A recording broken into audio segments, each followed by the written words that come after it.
welcome to a very special episode of WPTV. My name is David Katai, Senior Editor at WP. In June, we hosted the 10th annual WP Awards, celebrating the best and brightest in the wealth management industry. Today, we are lucky to be joined by one of our Excellence awardees for Canadian Advisor of the Year, Shafik Hirani, Senior Investment Advisor at Shafik Hirani's Private Wealth Management of Aligned Capital Partners. Shafik, welcome to WPTV. Thank you, sir. And congratulations on being an Excellence awardee. I appreciate that. It's an honor. So let's get right into this. Shafik, why do you think you were named an Excellence awardee for Canadian Advisor of the Year? That's a loaded question. I hate sounding pretentious, so I'd have to guess a lot of it has got to do with our philosophies and how they differentiate themselves from the traditional financial planning. We've been doing it 30 years. I have a lot of extracurricular stuff I've done in my past, like teaching at the university, the Certified Financial Planning designation, along with volunteering on boards like Advocates as the Vice President of the Canadian Association of Financial Planners. And I think, I hate bragging. The only thing I like to brag about is my humility. But I think it's an honor. I can't really say much more than that. I'm really humbled, and it's legitimately an honor. Thank you, Dave. Well, no, it's our pleasure. And you mentioned the differentiation and that you take a different approach. So I want to get into that. What, in your view, makes your approach different from what you see across most of the industry? Oh, I don't even know where to start. I've been doing this about 30 years, and for the first 20, I worked at a big company, a big publicly traded $10 billion market cap company.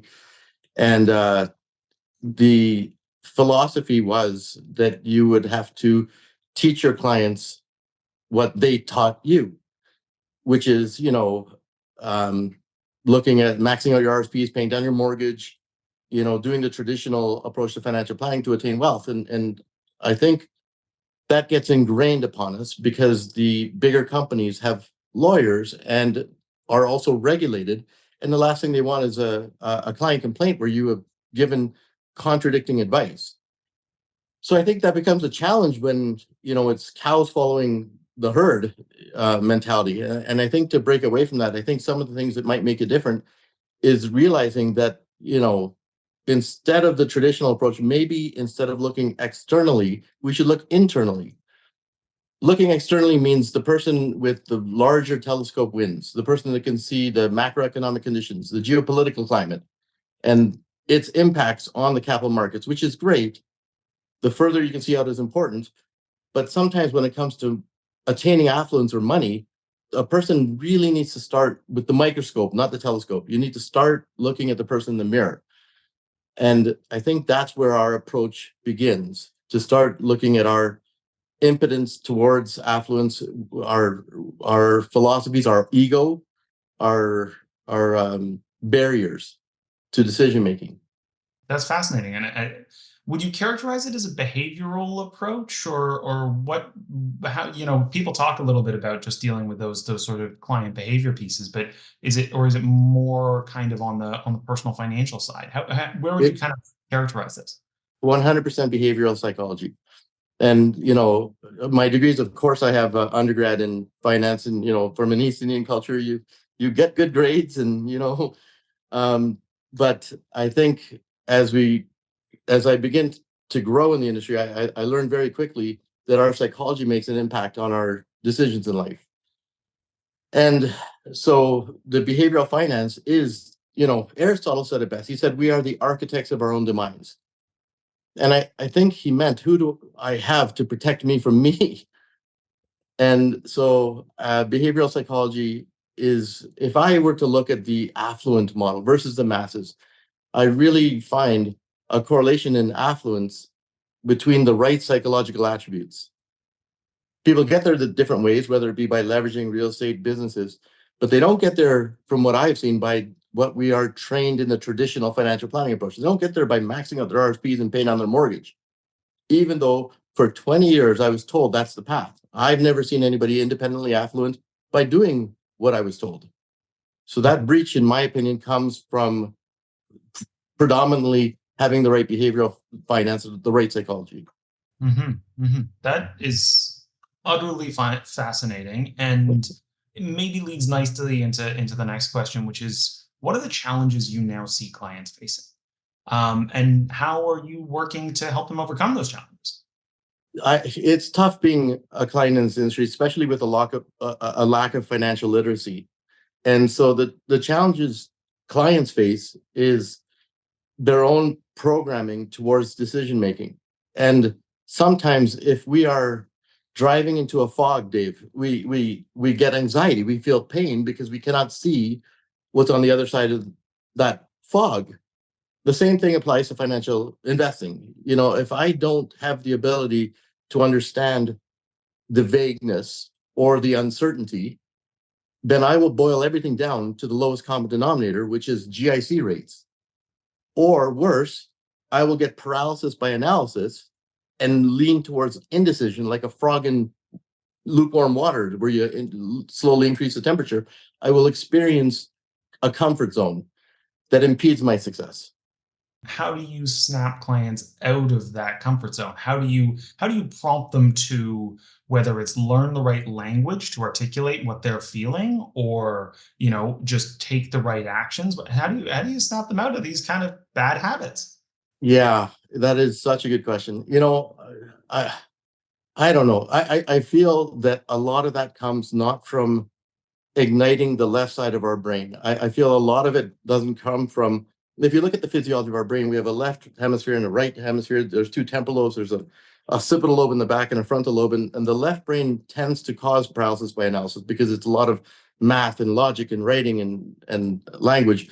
So I think if you can work on ways to ignite the right brain, where decisions get made, where our creativity side is, you know, I took psychology in university as well, and in psychology they called it the lizard brain or the undeveloped brain, and they glorified this left brain like it matters. But you know what? In the right brain, there is something called the amygdala, and that makes decisions based on um, other attributes other than math and logic. It makes decision based on, well, I mean, intuition is what they call it in women, gut feel is what they call it in men, but it's really pattern recognition.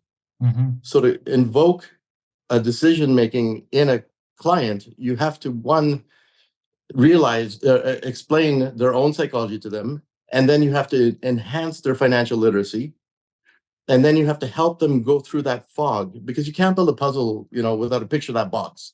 So they need to see where they're going in life, and that helps. Probably this is me misinterpreting Freud, who's probably been debunked at this point. But it seems like maybe financial education is all about superego, and we talk about it in terms of this is the top level, the highest level of thinking, and in some ways, what you're saying is actually no. Advisors should be looking at the id. They should be looking at what is the base fear, drive, desire in a person, and that will actually maybe more accurately inform good behavior and good financial decisions if sort of channeled in the correct directions. Wow, David, that you're speaking my language right now, man. So yeah, in 1895, Pavlov first wins this Nobel Prize about what's called stimulus response psychology, where you would feed a bunch of dogs and the dogs would salivate upon ringing a bell. Freud came in 1905, and his approach was called psychoanalysis. Mhm. And with psychoanalysis, he drew an analogy to an iceberg where our ego is the tip of the iceberg, but our id, like you're saying, is the bottom of the iceberg. But the problem is the water. And the water is called our superego. And when it comes to money, our superego has developed what he called self-defense mechanisms. One of them is called blame. One of them is called denial. The other is called justification. And our defense mechanisms can be barriers to our own success when it comes to money. I know we're getting a little bit deep, and yes, it was debunked. Instead of fear and greed, it turns out that we're more motivated by pain and pleasure.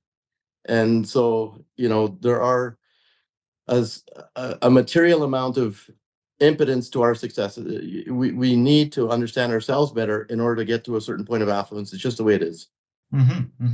So what's funny is, you've brought in a lot of nuance, a lot of depth, a lot of just thoughtful understanding of concepts that aren't always related to finances and don't boil down easily into 10x your returns on an email subject line. Yeah. But at the same time, you have to communicate with clients in an era of, headline grabbing titles and extreme overstimulation and too much information and scrolling on TikTok and all that other horrible stuff.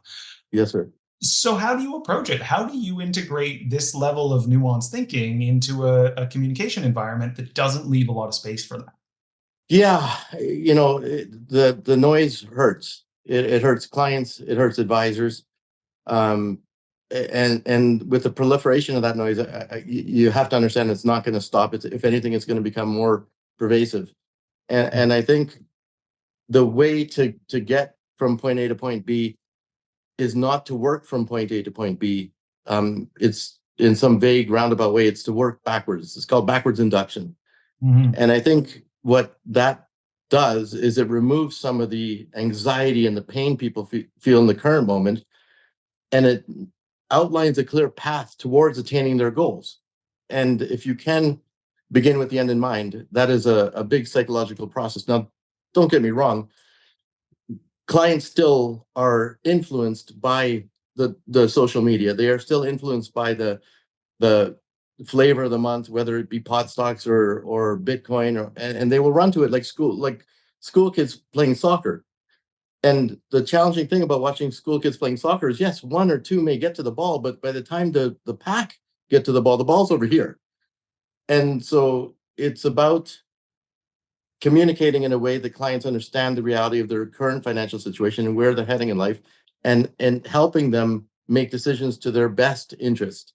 And if they drink the water, then great. If they don't, then that's on them. Shifting tone just a little bit. A lot of what you're talking about is, somewhat revolutionary within the business, but it's also something that there's echoes of it that I've heard from other advisors. Behavioral advice is becoming much more commonplace. You're seeing a lot of these ideas being worked in, and I think the financial services industry as a whole has done a great job of integrating other fields. Um, so, what are some changes that you now see coming in financial services? That could be regulatory, that could be just thought process, that could be research, whatever. And how are you kind of working to help manage some of those changes? Yeah, I think the new paradigm in financial planning started a long time ago.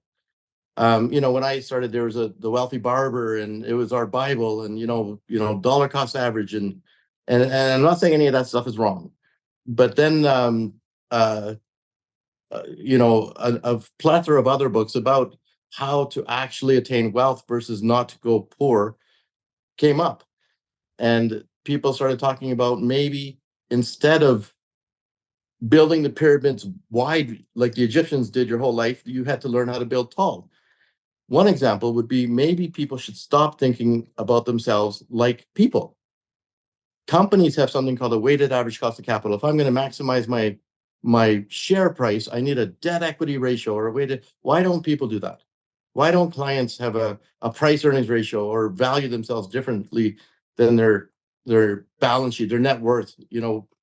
I think if we do look at what some of the upcoming changes in the industry are, it is going to start to look at people more as companies and treating themselves more as companies than people did historically. Okay, that's a fascinating kind of concept, and I feel like I want to go into that, but we are coming a little bit close to the time we have limited for this Yes, interview. So I will just, as a final question, ask, what do you think other advisors should consider if they want to emulate your approach? You take a very unique approach here and you've laid it out pretty well. But if other advisors are sort of like, look, I want to be a little bit more like Shafiq, what are some steps they can start to take? to make change, you need to break habits. And sometimes I came from a world, and a lot of people don't understand the financial services industry, but the financial services industry is broken down into two employment type contracts. And one they call it master servant, and the other they call it principal agent. And master servant is if I worked for another firm, the firm would tell me what to sell. The firm would tell me how to behave. The firm would give me a software package and a questionnaire to fill out for the client. And I think to when I made a change about a decade ago to run my own independent financial advisory practice, nobody told me what to recommend. I was very objective. Now, of course, that comes with a lot of autonomy, but it also comes with your own liability. You have to pay your own staff. You have to pay your own office. You have to, it's a different approach towards being self-employed.